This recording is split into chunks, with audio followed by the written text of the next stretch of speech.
afternoon. Good afternoon, Vodacom. Good afternoon, everybody that can be able to hear my voice. Welcome to today's session where we are going to commemorate Women's Day internationally. Now, International Women's Day is a week of global initiative that promotes gender equal world.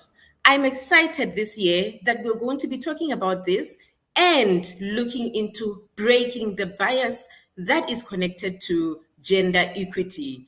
Ladies and gentlemen, without wasting any time, let's get on with it and get on with the show. We've got an amazing show at hand. We've got amazing speakers that are going to be sharing their thoughts and their views on particular topics. But before we get there, let's just get a welcome address from one of our very own, Ausi Raisibe. She is the Group Chief Financial Officer, and she will give you a welcome address right now. Over to you, Ausi Raisibe. Hello, Vodacom colleagues. Really exciting to be talking to you today. In case you missed it, Tuesday was a very special day, and it was not because it was Shamil's birthday. It is because it was International Women's Day, and really important to all of us. And that is why today's occasion is an occasion for all of us. We have people joining us from across different countries. We operate in countries all the way from east to west, from Kenya all the way to Ghana. We have people joining us from just about every aspect of what you do at Vodacom, men and women, because International Women's Day is a day for us to celebrate women collectively. It's not for women to gather and celebrate each other, but it is for us to celebrate what diversity means for all of us. So really, really exciting. And I'm absolutely excited to be having one more of these sessions. Modi, thank you very much for hosting us today. And what we really want to showcase is our own story as Vodacom, because all of us have the responsibility of implementing and making sure that diversity works for society, and it works from our own homes. We worry about gender-based violence. It should not happen, not under our watch. It should not happen for as long as we are around, because we need to take responsibility that it doesn't happen. It is not supposed to be that women are considered to be disadvantaged from a career perspective. It should not happen that women suffer more adverse effects of anything that happens in society, such as COVID. And it is for that reason that we are gathered here today to celebrate women, but also as a reminder to all of us that diversity is important and will always be important. And why is that so? This is not going to be solved overnight, because we have a legacy.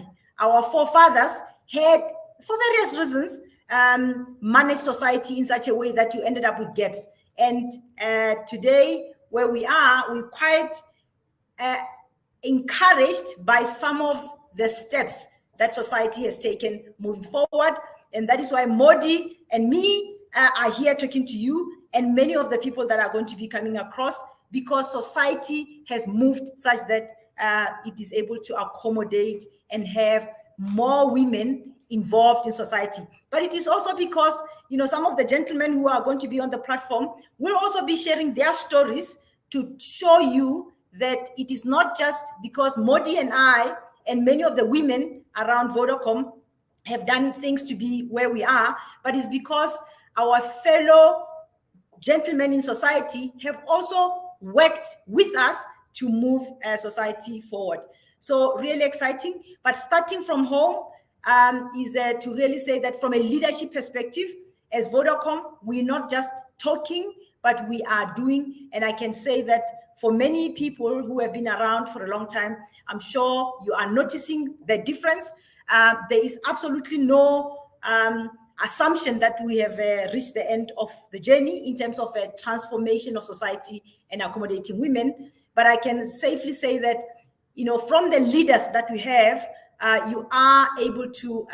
we are able to demonstrate some change and some progress, and we're very excited that the women that we have are not the ones who are going to sit in the position and leave the door closed, but they are opening the door. They are supporting the whole narrative of making sure that we have more women following. So I'm going to just show you a few of the people that we're really, really proud of and look up to as our leaders who are really holding hand for us. From the Vodacom group perspective, women who are on our board, Puti Mahanyele Davengwa, there's also Nomkita, who is perhaps was forgotten on the slide here. Then we have N. O'Leary and Leanne Woods. So and Leanne coming from the Vodafone PLC side.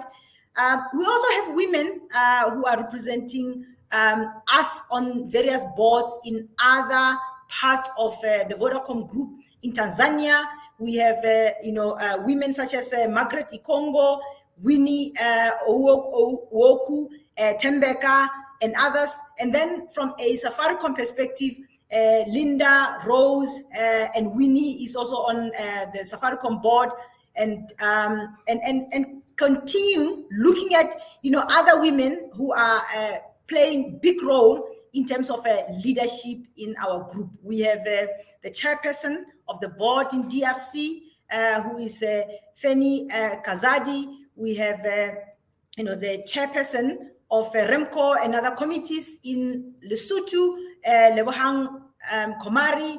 Mamu Rossi is a board member in Lesotho, as well as Beatrice, a board member in Mozambique.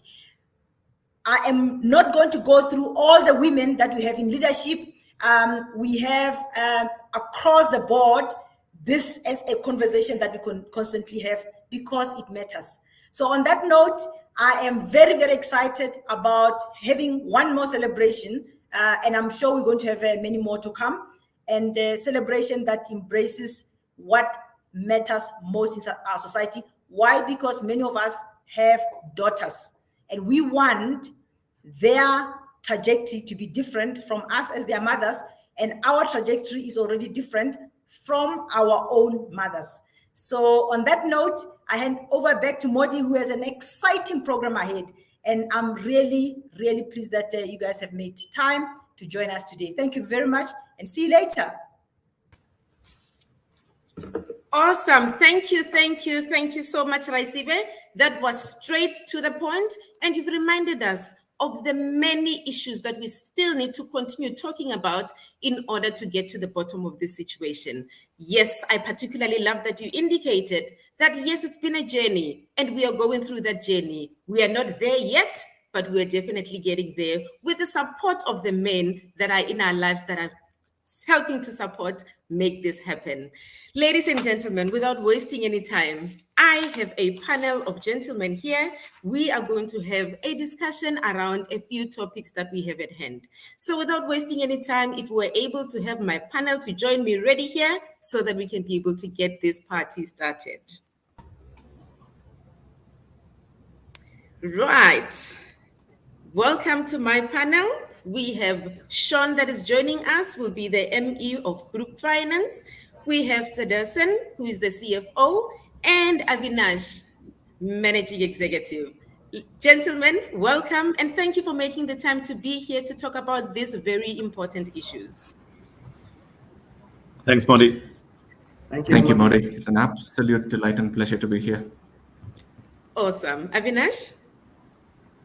Thank you, Modi. It's indeed a privilege to be here today, with all the women to celebrate, an amazing event. Thank you.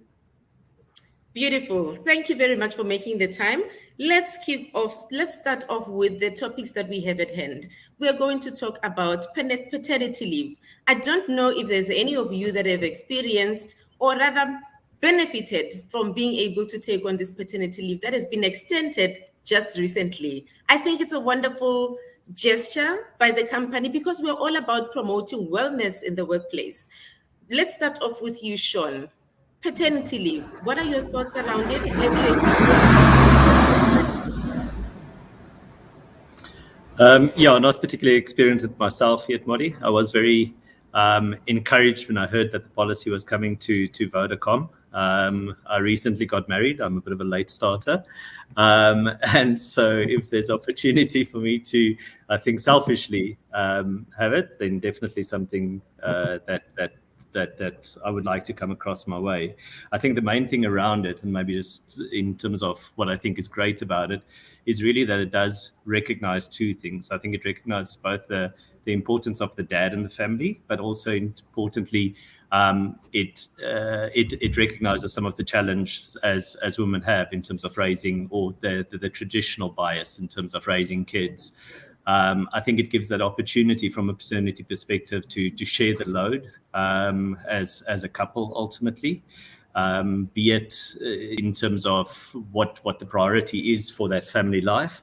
Is it to share the load in terms of helping out at home and not having your wife having to have all of that burden? Is it in terms of timing, so that if your wife wants to get back to work, that she has the opportunity and a fair opportunity to get back into business as she would want? But it gives choice, I guess, ultimately in terms of that, and it supports the choice and lessens the burden, I think, overall in terms of the couple. Absolutely. And thank you. Congratulations on your marital status. My Let's late move start. right along. Everything of the best. Call me if you need any advice. Now, Sudasan, do you care to comment a little bit about paternity leave? Have you had any experience? Do you know anybody, Yes. or Yes. what are your thoughts? I mean, just the fact that they've extended it, this is amazing news for all of us, because this is a transition, not only to the person that is given birth or acquired a new baby, but it's a transition for the whole family. So we need to take turns and help each other out here. Please share your thoughts regarding this policy. Awesome. Thanks, Modi. You can call me Sud. Yeah, so I experienced this about 4 years ago. So my son is 4 years now. I have never in my life felt so out of depth with what I was handling when I was supporting my wife through the birth of my son, the initial first few weeks, setting as a family. I mean, I learned so much as a person in terms of what I bring to the family and contributing to my wife and the status of how we moved, right? I mean, immense respect for what we go through, right? Like, and particularly my wife and ladies, I mean, going through the journey, immense reflection and respect, I mean, which I could participate because I had the paternity leave and I took it. Yeah. It was a great journey for me. It was a great journey for me, one, to understand, learn, and contribute, but also to, I mean, just give you an anecdote, right? So it was about 6 months in. My wife said, look, I need some time with an adult. Yeah. So coincidentally, it was around the Mother's Day. So I booked her a spa. I said, look, I'll take off my son for a day, right? Okay. At the end of the day, I cannot tell you what I had gone through, right? I said, I don't know how you do it. You know, it brings the context. It's important for us to take the time, one, to contribute into the family, but also to get appreciation of the journey women go through, right? And also my wife, but to help her through, support through. And it's always a conflict, right? I mean, work is there, taking paternity leave is quite difficult. It's the balancing, it's important, right? And I urge everyone to take use of the amazing policy and opportunity that Vodacom as an employer offers. It's important. I grew when I took paternity. I was sleepless and tired, but I enjoyed every minute of it because I felt I was contributing in a positive way. That is truly amazing. And thank you for sharing your experience. It just goes to show that Vodacom is truly a caring company. I'm sure you could be able to see that when you were going through that process. Avinash, would you care to share your experience, please, or your information, or yes, anything Thanks. regarding paternity leave? Thanks, Modi. So listen, I think firstly, Vodacom has been pioneering in respect of this gender neutral policy around, parental care. And once again, it's an illustration of being a great employer. So I think that message is pretty strong. For me, I wish this policy came a bit earlier. I'm done with my kids. I have 3 kids. The youngest is 13. The eldest is 21. Two girls and a boy. But I think what this policy states, and remember, this is not only a Vodacom policy. It's the government. I think the president about 2 years ago signed into law paternity leave, but that was unpaid paternity leave, and I think Vodacom has really, Yes. shot the roofs off here in terms of its leave policy. But it's a strong statement that men have a very important role to play in raising kids, and I think that's a very reflective statement. So that's my views on the topic. But I'm very jealous of all the young men that would be taking this paternity leave. Awesome. Thank you very much. Yes, I've also not had the experience personally, but I do know my sister just recently gave birth and she says, you know what, I'm taking care of the baby. Don't worry about the baby. Worry about me. Can you just, don't be asking me too much about the baby. I got the baby covered. Worry about me. Bring me supper, something that will give me a break. So yes, we go through all of these issues in order to be able to be better and to be a great support. And thank you for everything that you've shared thus far. So moving right along, let's talk about your aspirations for your daughters, your niece, the young ones in your life when it comes to International Women's Week, also thinking of breaking down the bias. Tell me your experiences or rather your aspirations. You can even share what it is that you have done so far to be able to make sure that they live in a better world than what we did. Let's start off with, this time around we'll start with Sud. Awesome. So I have a son, as I said, so I don't have a daughter yet. So there are 2 aspirations for me, right? One is for my son to grow without having a bias, yeah? And for him to grow in the right way possible and without having the bias, essentially, right? And I'll just reflect a little bit on it, and then I'll talk about the aspiration for my nieces and so on, right? So typically when you walk to a store with a child, and if it's a boy, they sell you blue colored stuff.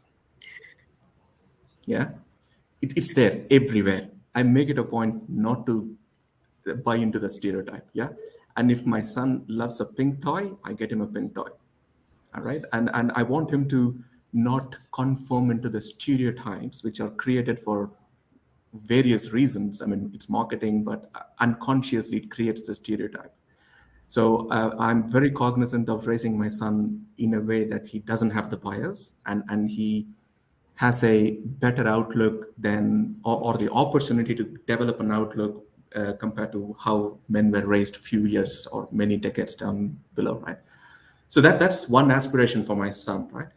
If I think about his cousins and sisters and in the extended family, really, I want the girls to grow up with their head held high and be confident to capture the world in their own right.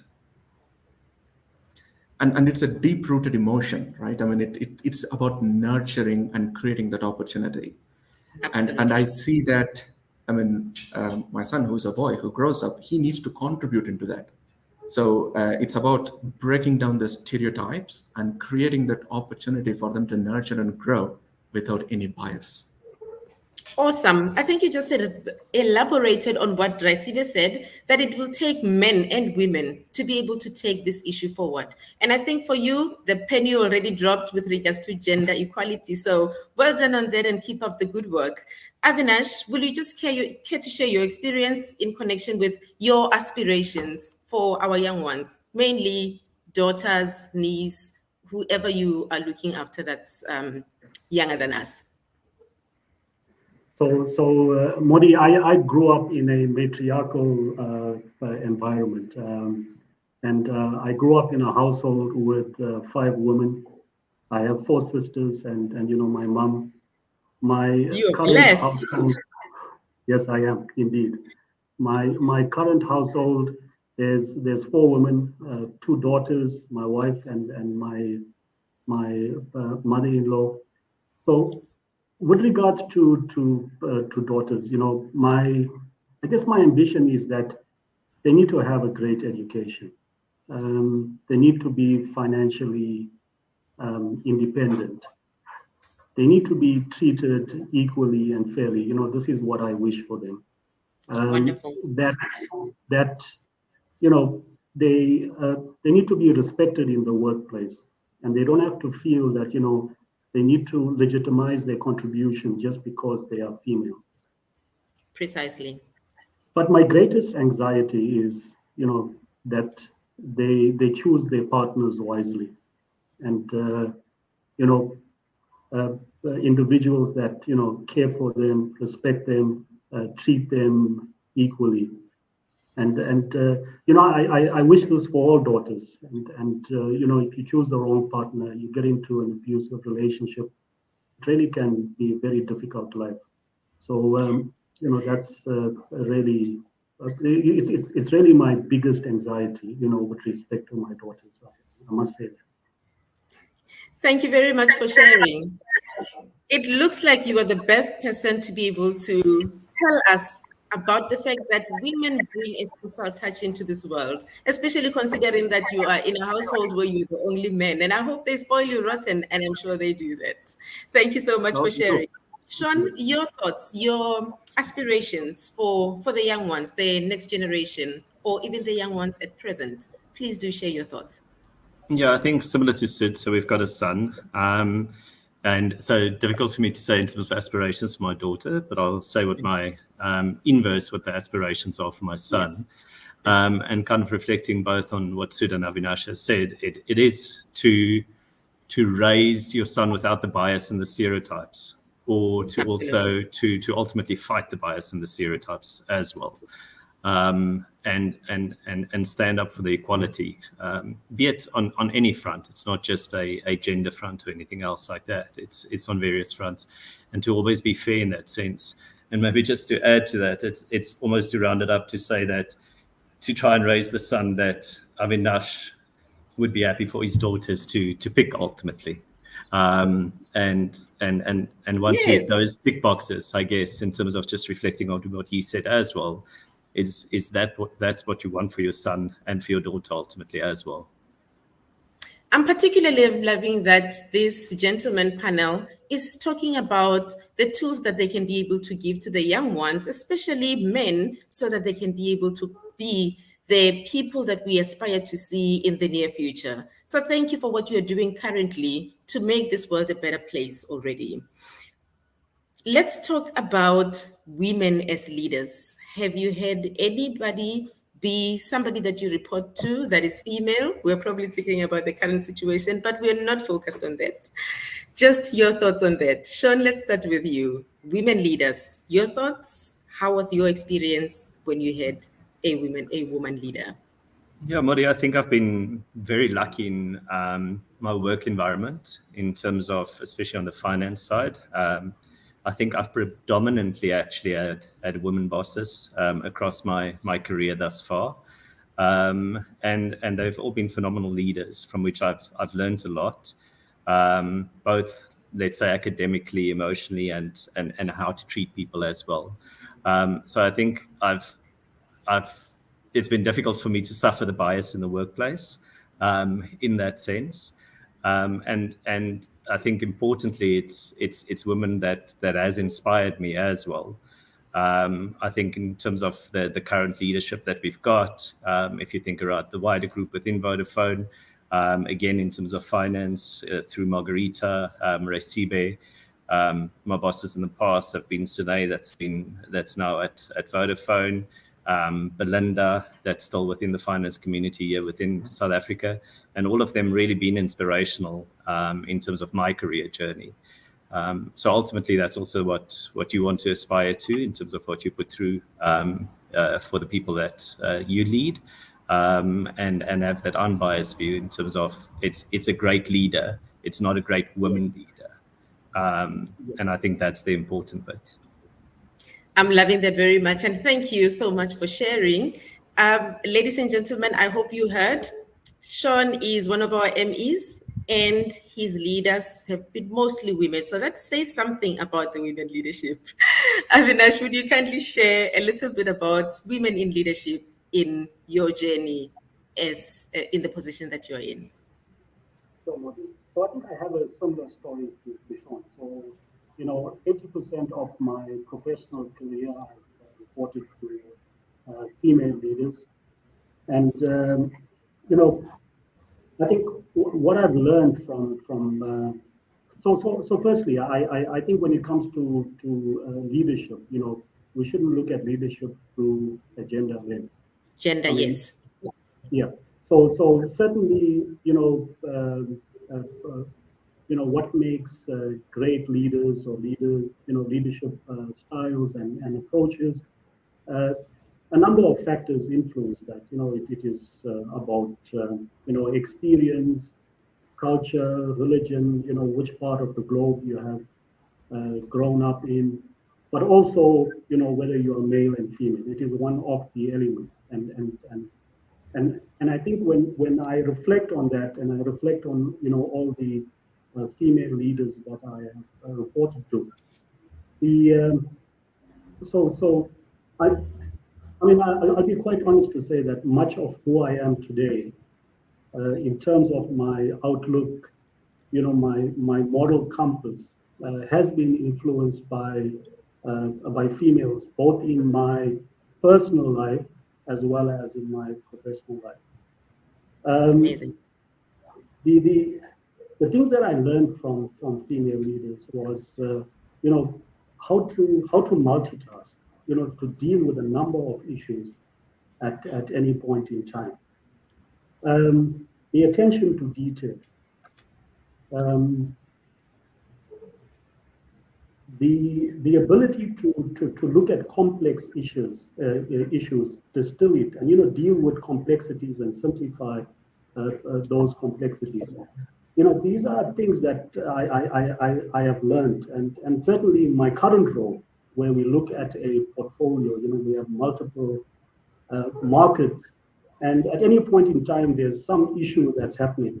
These skills are so amazing. So, I'm extremely grateful that I had this influence in my career.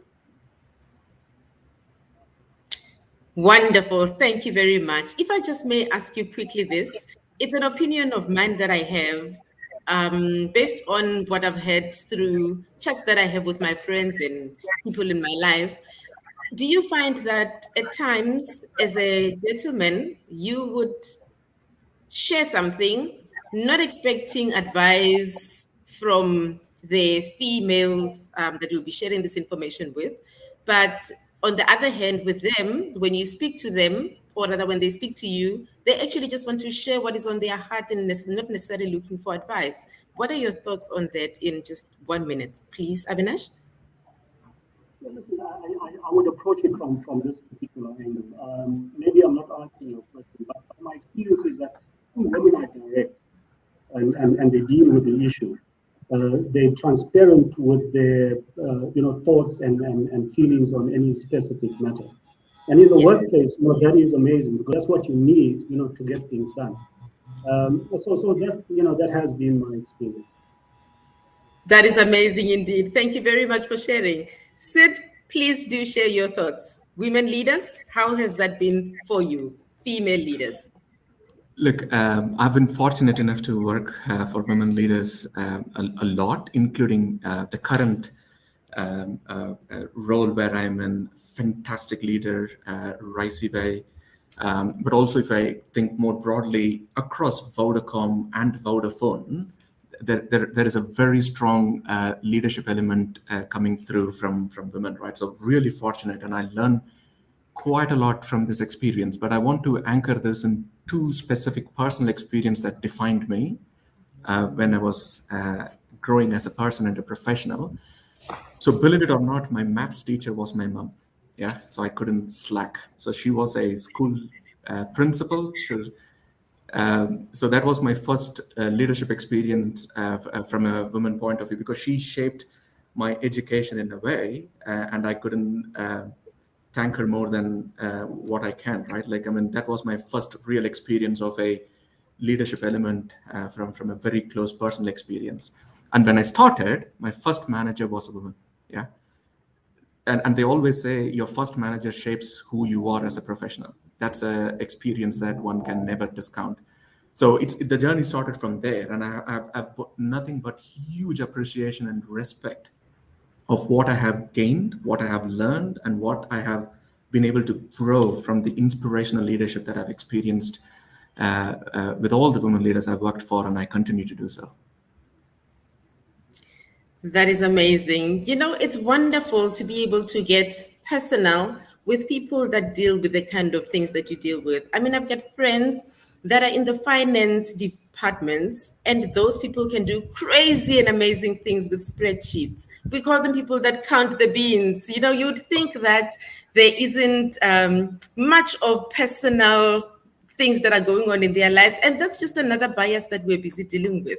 So thank you so much for your time, gentlemen, for availing yourselves in order to be able to talk about these very important issues. Now I'm just going to give you each 30 minutes just to wrap up. Just any 30 thoughts in seconds, connection I with suppose. this session itself. Go for it. In 30 seconds, would you just say your last words in connection with the session that we've just had? Yes, you may go ahead, Sid. It's just a reflection, Modi. I just want to share an experience. So it happened during COVID. I was working from home doing a Teams call. It was a large team, and my wife walked into the room and she heard me say, "Hey, hello guys, how's everyone doing? Let's kick off." And she said, "Are you talking to all men?" I said, "No." She says, "Then why are you calling them guys?" Okay. Yeah. So it was such a moment where I stopped and I reflected. I'm like, I mean, these kind of things, it's so natural, but it shouldn't be, right? So I've made a conscious call to reflect on those unconscious things that might happen and break the bias, if I can call it. Awesome. From there on, I don't address a group of people as guys. That is amazing. Thank you very much for sharing. Sean, would you care to share any final words as we wrap up this session? Yeah, I think on reflection, it's just really about it's about calling out biases and consciously also always having that lens on. I think we very quickly fall into stereotypes. We very quickly fall into the ways that it's always been done. And I think it's just important that we always keep that lens on in terms of how do we make it better, how do we make it different, yes, and how do we make it equitable for everybody ultimately.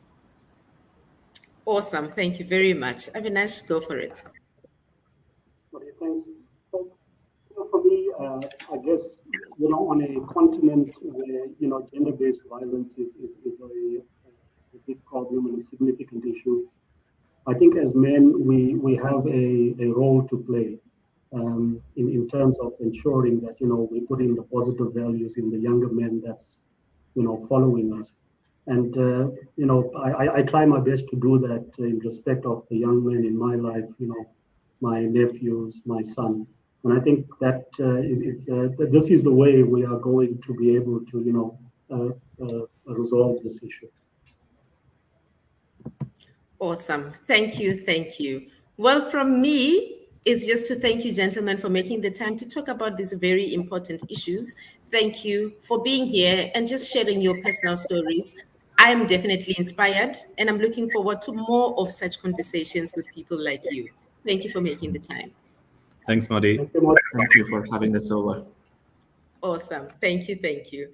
Ladies and gentlemen, you've heard it from the people that count the beans. These are the people that make it possible for the decisions to be made regarding wellness and so forth by our Vodacom group. So thank you to each and every one of them that have made the time to be able to speak to us. We're going to now move on to our second panel where different issues are going to be discussed. And this session is going to be handled by Zuki. Zuki Soa, are you ready to take us through the second conversation that we have on the agenda? Hi, Modi. Thank you very much. Yeah, I'm ready to start and really and informative and very exciting to see how our men are thinking about gender and the support that they are showing out there for gender equality. So really exciting conversation there. Thank you very much. Welcome.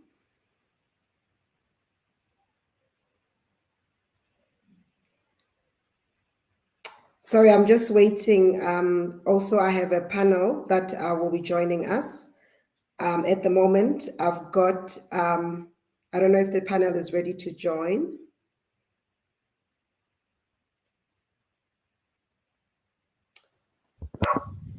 Yes, we are. Hey, ladies. Hi, so welcome to our panel, the lovely ladies of our panel. I think we're still waiting for another member of the panel before I introduce everybody.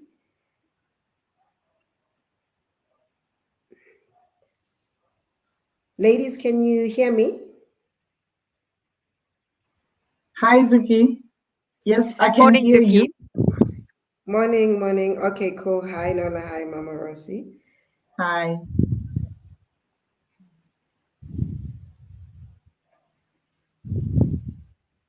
Okay, so no, I think Ati is probably having some glitches with, we've just joined now this digital world. Everything is not as smooth as we want it to be. So please do bear with us.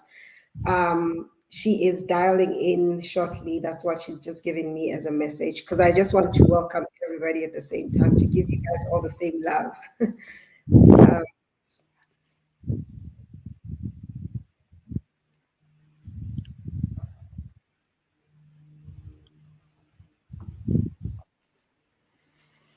Okay. So no, I will carry on then. So what I wanted to say is just welcome to this lovely panel of ladies.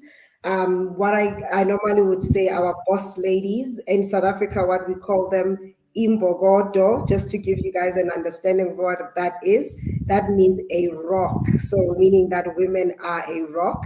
And ladies, I'm sure you'll agree with me, it's great to be known as a rock, but as long as everybody also remembers that we do love the soft life as well. So I'm happy to be anybody's rock, but I also love to have a soft life or being pampered. So really welcome to this great discussion. I'll just introduce the ladies first. So on the call right now, we have Mamo Rossi Ralitapola coming in from Lesotho as our FD in Lesotho. And then we also have Nola Richard, our ESG officer, keeping us honest to make sure that environmental, social, and corporate governance in Vodacom is taken care of very well. And Ati will be joining us. Ati Ngubevana, she is our executive head for digital process and automation.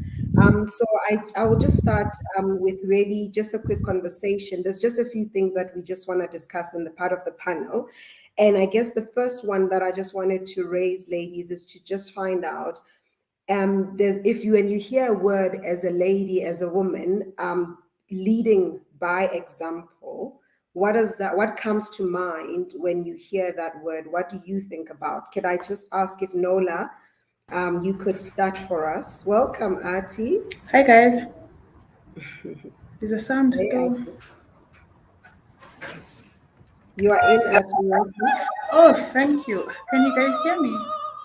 Yes, we can, but we can also hear opera singing in the background as well. Okay, just hold on. Cool.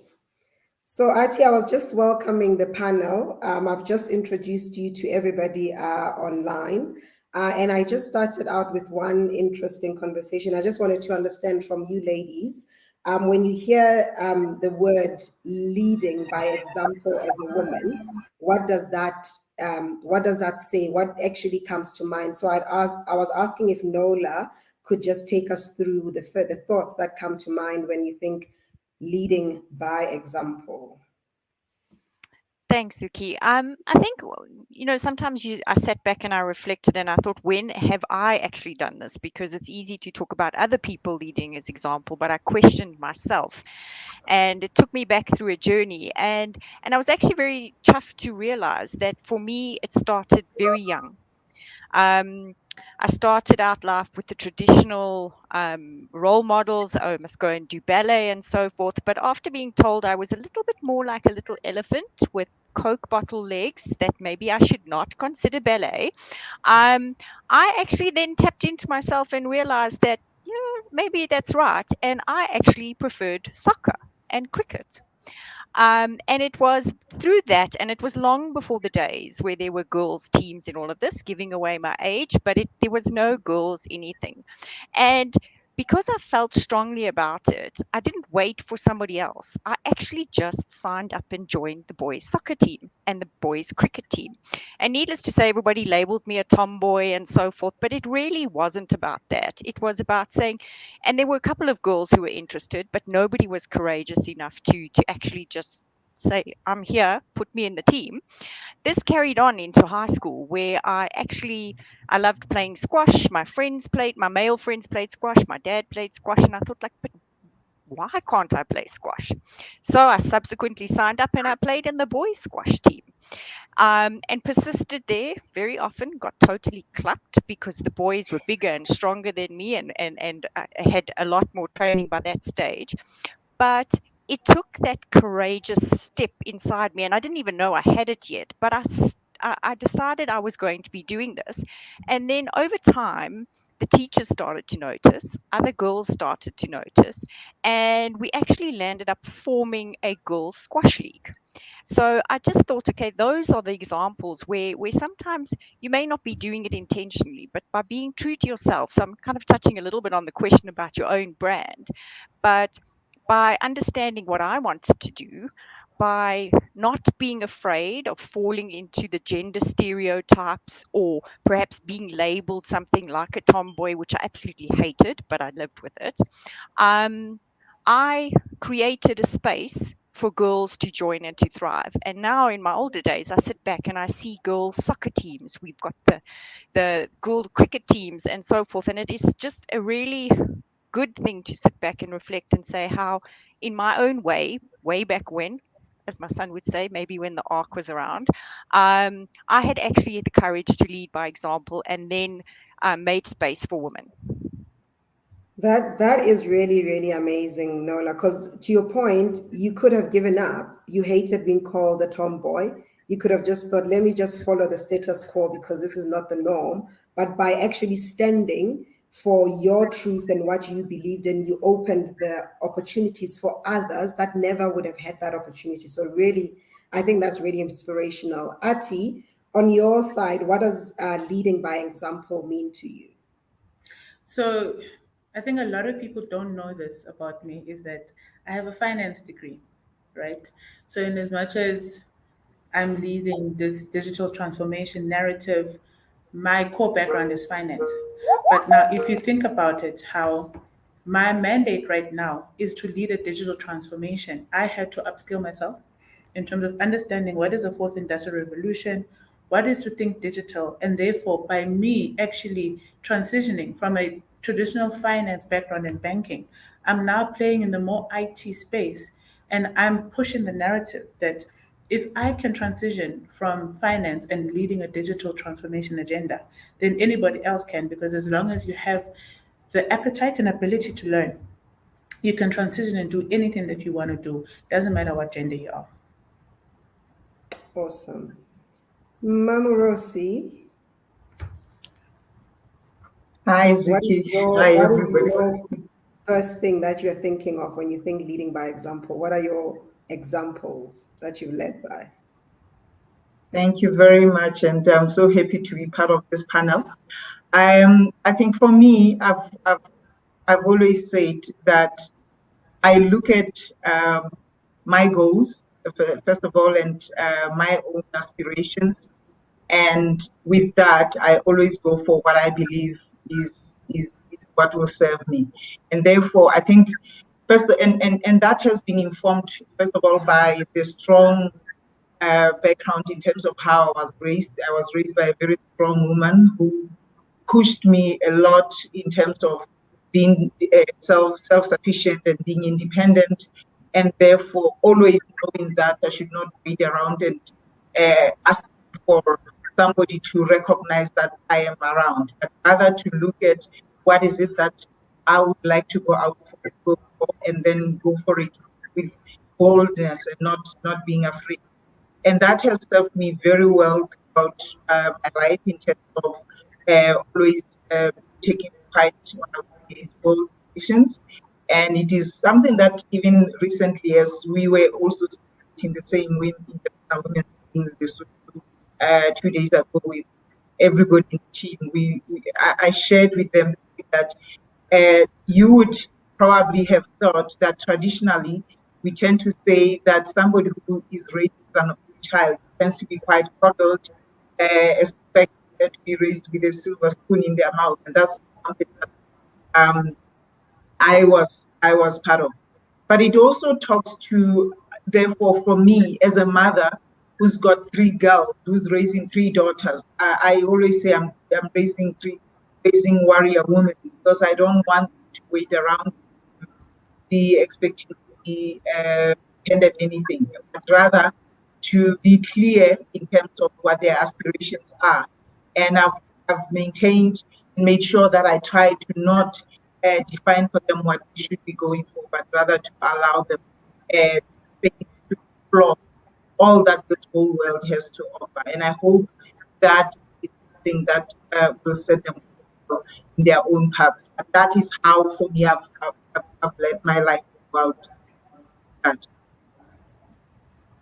Thank you. Thank you very much, Mama Rosie. So I guess the part that I'm picking from everybody is leading by example may not necessarily be the easiest thing to do. It may not be, you don't find yourself, you may not necessarily be shooting the lights out at that moment, but actually in the end, I think it actually pays off and it changes and impacts more than whatever the discomfort that may be, because it almost speaks to being outside of your comfort zone, being comfortable of who you are. But actually in the end, it's great to hear that we are raising girls that will stand up for themselves. We are raising girls and have supported people through to own their spaces and actually change how their career trajectories are going just by saying, I'm going to step out of my comfort zone and do what I can. So really, thank you, ladies.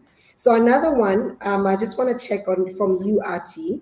In your opinion, do gender-related discussions matter and why? They actually do matter, right? And I think it was in a talk that I was part of that spoke about the bias in artificial intelligence and machine learning, where if you don't have enough representation in the machine learning space, we could inherently feed machine learning solutions with the bias that men hold.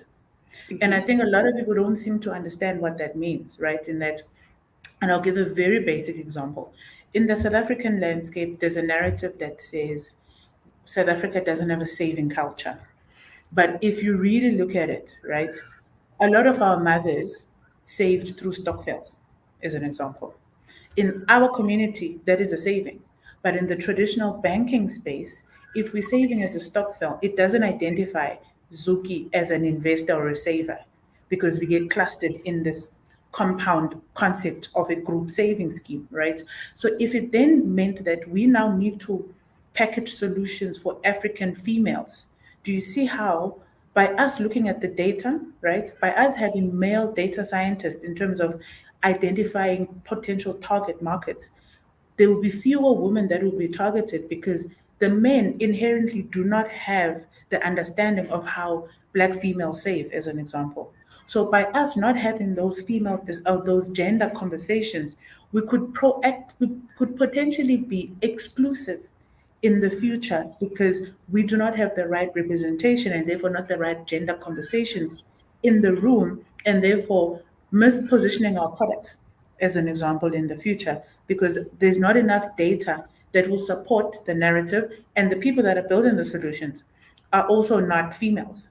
So that representation is now more important more than ever, because we are potentially in the space where if too many males run the world, the future state could be that they think males are the most competent, because when we automate something, it is at a grander scale, and therefore will further isolate women if we don't address and have those conversations right now. Wow, interesting. No, thanks, Arti. Nola, do you have your opinion on this piece? Gender-related discussions, they matter, and if they do, why? Definitely, but I have to start firstly by going, Ati, awesome to hear that we are thinking about these things. It's one of the key issues from my space from an ESG perspective, where we need to consider these type of things in terms of human rights and equality and so forth. So very exciting to hear that as Vodacom through yourself, we're already thinking about these things. So I think to answer the question about if these conversations are important or not, I just wanted to take a look back, and I actually just did some research. And when you look at what we take a little bit for granted, is that voting rights for women only became part of international law in 1948. Between the years of 1995 and 2019, women in legislative seats increased from 1 in 8 to 1 in 4. So that is a double. There's been improvement seen in the equality rate of girls joining schooling. There's still disparities, but there's been an improvement. We're seeing more girls in the STEM, and I think building on what Vodacom, we've seen what Vodafone and Vodacom are doing in terms of the space. None of this progress would have happened if these discussions weren't taking place. And probably even further than discussions, protests, lobbying and so forth, all of these things play a role. So is it important? Of course it is important, and they will continue to matter. And the reason why, coming from an ESG perspective, because I do want to bring it back a little bit to my role within Vodacom, is looking at research conducted by the World Bank. Reality is women are less likely to participate in the labor force in some countries. And even when they do, they are likely to earn less than men. Thank goodness this is not the case at Vodacom, who's done extensive work in analyzing this. But typically a woman would only earn 77 cents versus a man who would earn $1. These things need to be addressed. Women still bear the majority of the burden. I think Rasibi even mentioned it earlier, and it's been made worse by COVID, that we've got the unpaid work and the domestic care. And it's estimated that women still are accountable for 76% of that workload over and above their other responsibilities. We've also got to consider that healthcare is improving, death in childbirth is decreasing, and reality is women are living longer than men. That means we've got to have important conversations to ensure that these women are economically provided for once the traditional money carer has passed on. Overcoming all of these limitations takes dialogue. Another example would be women-owned enterprises, which I found was a very enlightening, but I hope understated fact, is that women-owned enterprises represent 30% of registered business in the world, but only have access to 10% of the capital to drive their business forward. We at Vodacom play a very exciting role through some of our SME work through M-Pesa, where we are allowing women to access additional funds. But these conversations have to continue if we want to see, firstly, in the last example, a shift from not 30%. Women are the greatest or majority in terms of population. That business registration should be 50%.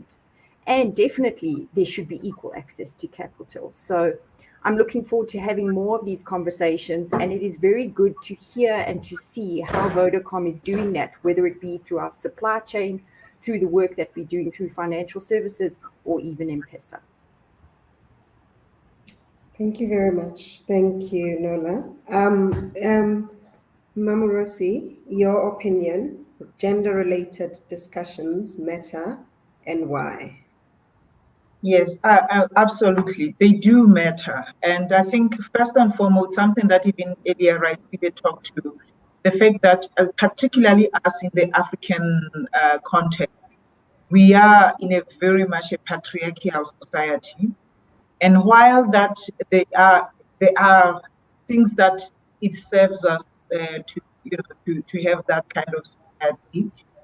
But if you look at the context of where we are as a society right now in terms of also women advancement, we absolutely have to challenge some of the things and the narrative or the stereotypes or the thinking that there are certain things that women should not be aspiring for or should not be going for simply because it is expected that they would be a certain role. So, for instance, if you look at it, I make an example that even in the workplace, I don't know about you, here in the Sudan, when you look at even as a sample of one of Vodacom, you will find that the majority of the people in the workplace we think would tend to be skewed towards the female. But as you start moving further up in terms of management, that being slightly tend to the other side. But however, one thing that I am very proud of is the fact that Vodacom has taken a very bold steps to actually address the gender disparity at that level. But what it does require is therefore a further conversation, because we run the risk of, if we don't have these discussions whereby seen as if we are women that advance are put up, while what we are trying to make sure that we all get equal opportunity and we all address the underlying kind of like biases that are there. For instance, the fact that myself as a professional career woman, what are some of the things that I am within the expectations of society or within the family unit, which could be anything like from being the primary caregiver to the children, to the in-laws, to to even a simple thing as cooking dinner. So and taking care of children, and who is it that when the children are sick has to actually look after that. So I think those kind of things would definitely to situations, for instance, where it is deemed or it's seen as if for us as women, we do not aspire to certain levels of position within the leadership, perhaps by virtue of the fact that we would be the ones that are pregnant and have to take a certain amount of time off to bear the children. But it should absolutely not be given or seen as something that therefore, because of a physiological issue of that we are the ones that fall pregnant, that all of a sudden it somehow defines everything that we are. So I think those conversations would help very much in surfacing even some of the inherent psychological or unseen biases that would be there on both sides, which will inform us to be able to have a conversation to understand where does that come from, and to start to now find ways to address them, and to even maybe perhaps find the kind of support structures and systems that need to be in place to make sure that women also are thriving in the same way that men perhaps naturally they would be able to thrive within the work context that would not necessarily be taking care of some of the things that women have asked. So it is a very important distinction. Thank you. So I think, so just listening to you ladies, definitely the question really was, it was not even, the question is definitely, we do need to have these conversations, but based on some of what I'm listening to is sometimes it could seem like we are just having the conversations. It may seem, and I would sit here and think, but yeah, the conversations are happening, but are things changing? But from what Nola said, just going back to the fact that there was a time women couldn't vote, now it's happening. the change may happen not as fast as we want it to, but continuing the conversation clearly says we must continue, even if it doesn't change for me, but for my children and my children's children, something would change. So it may not look like, to your point, Mama Rosie, you were making, even in the boardroom, as you go up, are we having those honest conversations of the woman who is in the room, in the meeting at 9 o'clock, 10 o'clock in the evening, and the men that are in that same meeting? Is it equal? Because what does it mean for my family, my husband, my children, who's feeding them, but I still need to be in there? Are we having those conversations of how do we support the women on top to actually recognize that the way it works is not necessarily the same by virtue of what I have to do and what a man needs to do at a particular time? So really thank you for your views there. I'm going to go to another question where I guess for me, when I was thinking about this, is talking about the future of gender equality. And and the point says it's no longer about knowing your worth, but more about knowing your brand. And I was sitting and I was asking myself, is the assumption that we know our worth? Because to even be saying now we are moving from knowing your worth to knowing your brand, are we saying us as women, we actually know our worth? And therefore now we are ready to now start thinking differently and saying it's not just worth, but actually, do I know my brand? So I guess that is what I want to go into right now and ask, starting with you again, Mama Rosie. Within this future, this idea of it's about knowing your worth, knowing your brand versus knowing your worth. What does that mean to you? What does that, when you hear that, first, are you comfortable? And are we comfortable, not for yourself necessarily, are you comfortable that us as women, so talking as women sitting here and around, do we really know our worth? Because if we don't know our worth, do I even transition to now starting to think about my brand when I haven't even mastered the part of actually knowing what I'm worth? Yeah, that's a very interesting question. I think, first of all, I want to address it in this way, that one of those things that we kind of like concurrently need to be looking at is the fact that we have to, all of us and both sides of the gender spectrum, to understand that by saying that women, as women, we want a seat on the table, or that we are looking for, we want to break this bias, that we know who we are. It does not in any case say that women want to be men, or that we are saying that there is not a space for each of us to contribute. And therefore, from my perspective, it is also an aspect of absolutely understanding, to say, what is it that I get to contribute, or what is it that I bring to the table? What is my strength that I bring across that will then enhance the value that I will bring to the workplace? And therefore, it does require us as women to know exactly what do each of us do, and to make sure that in so doing, we are not apologetic about it. I think part of the issue is that a lot of times, because of the fact that we are afraid that when you raise your voice, and I have to again to give an example of myself, one of those people that has a very powerful voice, which sometimes then, if somebody does not understand, I could be labeled as an angry black woman. But it's to be comfortable in my own space and to say that I know who I am, and I don't necessarily apologize for that. But it is not to say that I'm going in there to make men feel small. It is not about that. It is to say I am here and I am ready to contribute. And with that, be ready to also listen to what is out there in terms of feedback that sometimes could be how I am perceived, and see how, therefore, that I go about to make sure that people get to know me for me in terms of how I want to show up and how I would expect people to really understand me.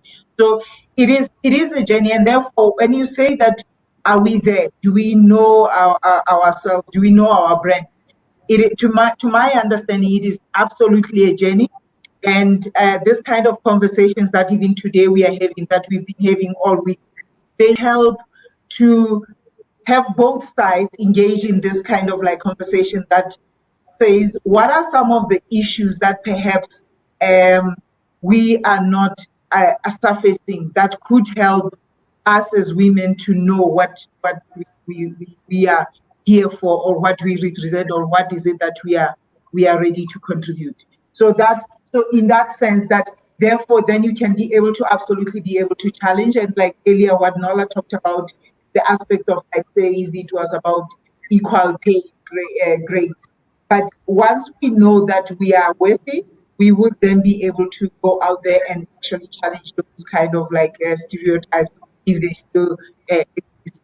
And unfortunately, as has been said, at Vodacom, we are making the strides, but there's still work that needs to be done. We should not rest, because by just being kind of like accepting, we might miss the opportunities that are there to engage continuously on these conversations.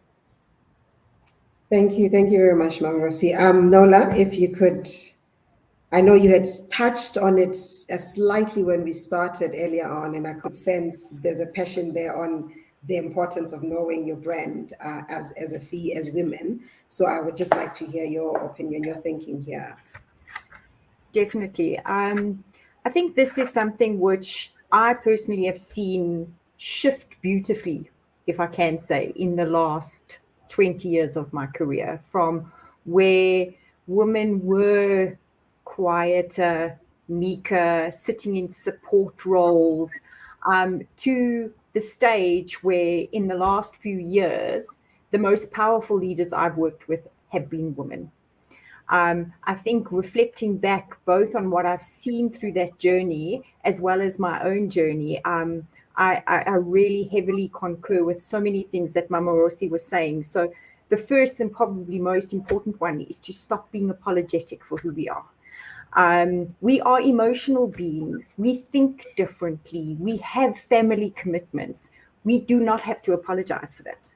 We don't have to be men to fit in this world, and we need to bring our best to the table and find those skills and those abilities that either complement other women who are at the table or the men who are at the table.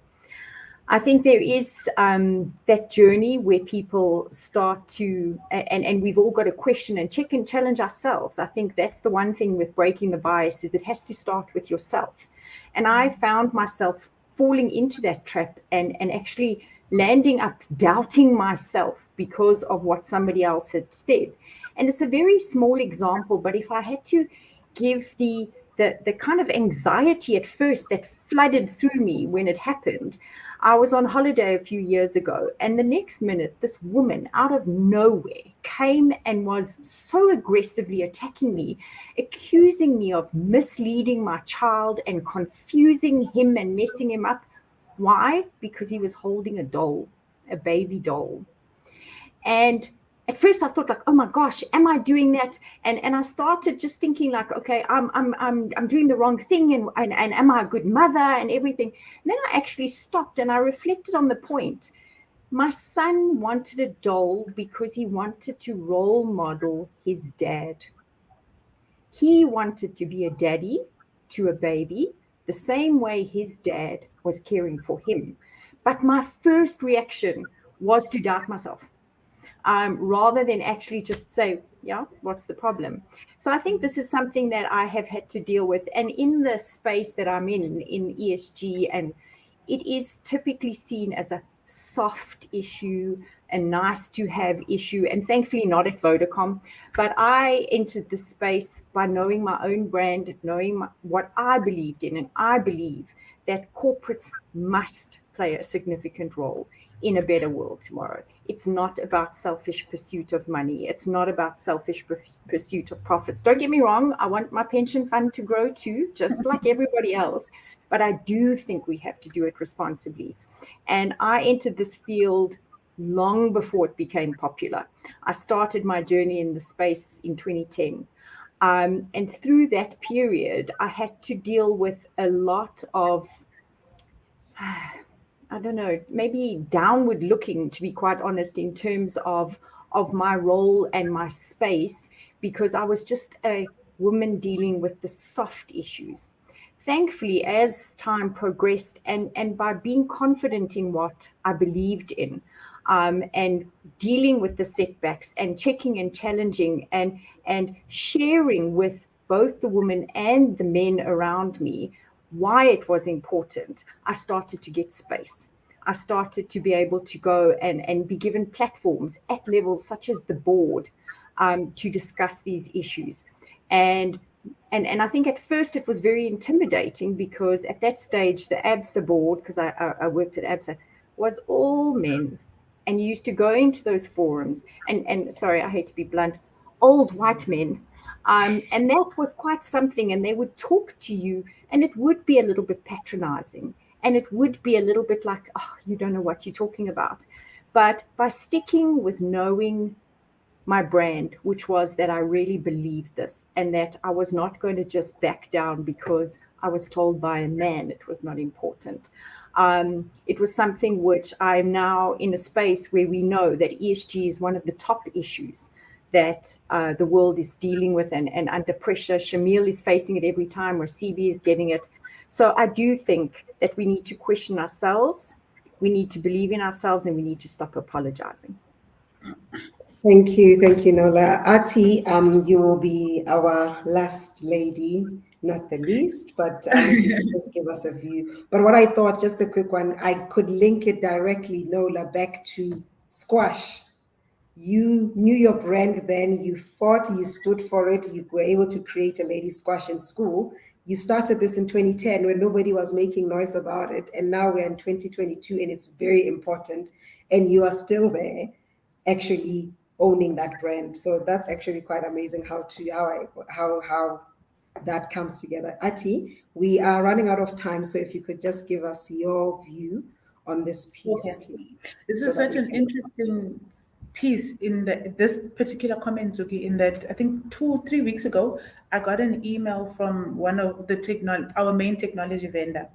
And he was saying to me that their group CEO wants to mention and do a mention about the work that I'm doing in Africa in their investor relations speech, right? As one of the leading companies in the emerging market. And I remember thinking, me, right? Because I know we're doing good in Vodacom, but I didn't think we were at that level. And then earlier on today, I met with the technology vice president. He's in the country.